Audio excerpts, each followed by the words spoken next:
Assalamualaikum dan selamat datang ke satu lagi perbincangan mendalam kita. Hari ini kita nak kupas satu isu yang saya rasa ramai sangat lepasan SPM atau STPM tengah lalui sekarang. Anda tahu tak perasaan tu?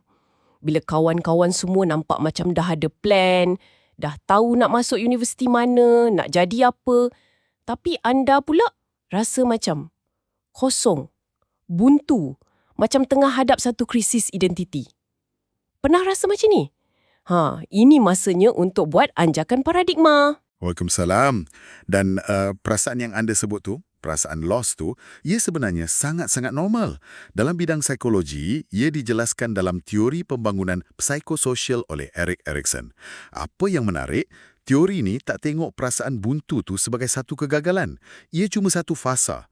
Jadi misi kita hari ini ialah untuk faham krisis ni, terutamanya melalui dua peringkat. Identity versus role confusion dan industry versus inferiority. Dan kita nak tengok macam mana pendidikan boleh jadi jalan untuk anda reset masa depan. Okey, menarik tu. Jom kita mula dengan yang pertama, identity versus role confusion. Kecelaruan identiti lawan peranan. Bunyi macam berat je. Bunyinya memang akademik sikit, tapi konsepnya mudah je. Peringkat ni berlaku masa umur remaja. Waktu inilah kita secara semula jadi akan tanya soalan-soalan besar. Soalan macam, siapa aku sebenarnya? Dan apa aku nak jadi dalam hidup ni? Betul. Soalan paling famous lah tu. Kan? Dan kalau kita gagal nak jumpa jawapan yang jelas, atau sekurang-kurangnya satu arah, di situlah bermulanya role confusion. Kita jadi keliru dengan peranan kita dalam masyarakat. Dan kekeliruan ni lah yang buat kita rasa macam tak ada arah. Zaman sekarang ni lagilah dengan media sosial, tekanan keluarga, pilihan pun terlalu banyak. Jadi perasaan malas atau kurang yakin yang kita rasa tu, adakah puncanya dari kekeliruan ni? Tepat sekali. Ia bukan kemalasan. Ia lebih kepada satu keadaan di mana kita lumpuh sebab tak tahu nak pilih yang mana. Dan keadaan ni, ia berkait rapat dengan peringkat sebelum tu, iaitu industry versus inferiority. Okey, terangkan sikit pasal tu. Kerajinan lawan rasa rendah diri. Peringkat ni adalah tentang membina kompetensi. Maksudnya, rasa cekap. Rasa ni terbina bila kita berusaha dan kita nampak hasil usaha kita. Contohnya dalam akademik atau sukan. Tapi bila pelajar rasa usaha diorang tak dihargai atau diorang tak dapat tandingi kawan-kawan lain, di situlah akan munculnya perasaan rendah diri atau inferiority. Saya faham sekarang. Jadi, rasa rendah diri yang terkumpul dari zaman sekolah, bila didabungkan dengan kekeliruan identiti lepas SPM, memang boleh buat seseorang tu rasa down lah kan? Betul.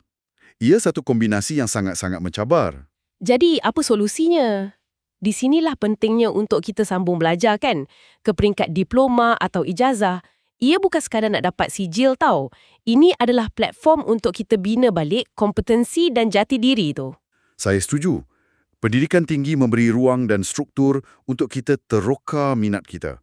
Cuba anda bayangkan sekejap. Bayangkan diri anda beberapa tahun dari sekarang sebagai seorang profesional yang disegani. Seorang lelaki Melayu yang nampak smart dan yakin atau seorang wanita bertudung yang berjaya dalam kerjayanya. Visualisasi macam inilah caranya untuk kita lawan balik rasa inferiority tu. Itu satu cara visualisasi yang sangat kuat. Dan jangan kita lupa satu lagi motivasi yang paling besar. Tanggungjawab kita pada ibu bapa. Fikirkanlah, kejayaan kita nanti adalah untuk bahagiakan diorang juga. Jadikan ini sebagai pembakar semangat untuk kita tak berputus asa. Betul.